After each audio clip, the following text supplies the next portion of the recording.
Hello again. This week we are looking at another of the Gospel accounts of Jesus. We're going to look at the first and last verses of John's account.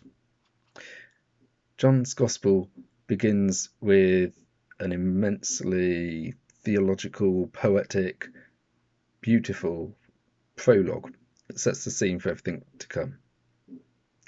When I was in theological college, training to be a minister, I learnt a little bit of Greek, so one of my little party pieces, if you like, is to be able to recite the first verse at least in Greek. That is, en arche ein hologos, kai hologos ein proston theon, kai theos ein hologos. In the beginning was the Word, and the Word was with God, and the Word was God. Now, there's probably several hours worth of material there that we could unpack. I'm not going to be talking to you for several hours though. We'll just think a little bit about a few of the bits of that first verse. It starts in the beginning, and as you'll know from the first of these beginning and endings little mini-series, not so little mini-series now, that's how Genesis begins. It's a deliberate callback to the very first words of the Bible. In the beginning, God created the heavens and the earth. John is linking his account of Jesus to the creative work of God. In the beginning, the Word was with God. The Word, Jesus, is referred to in this prologue as the Word of God. And linking it back to the Genesis account, we're reminded that the way that God created was by speaking. He said, "Let there be light." He said, "Let's separate the sky from the earth," and all of the other things that he did in the act of creation.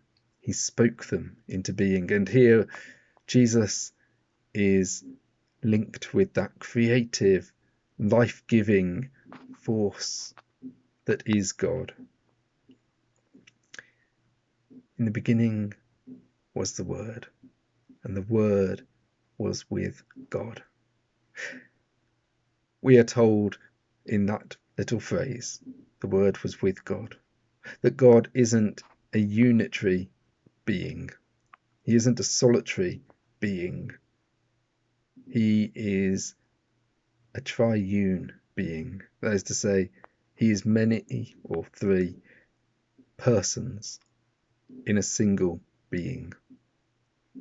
Now that in itself is pretty mind-blowing. It's kind of beyond our grasp to understand perhaps how God can be three persons and yet one being. And yet here it is. The Word is a separate person, but not a separate entity. For we are told that the Word was with God, and the Word was God. God in the singular, one God.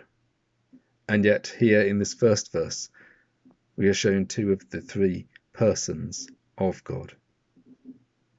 The Word and the Father. The creative, life-giving, nourishing Word of God.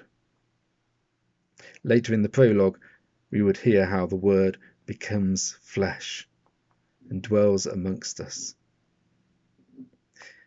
God, the Creator, chooses to live amongst us, to minister to us, to draw us to himself, to speak words of life into each of our spirits.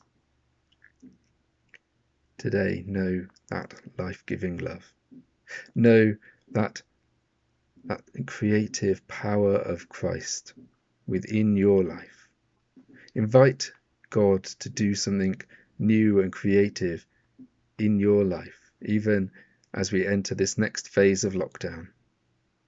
May you know the God of love, the God of life, the Word of God, living with you. I'll see you on Sunday as we conclude John's Gospel. Take care and God bless.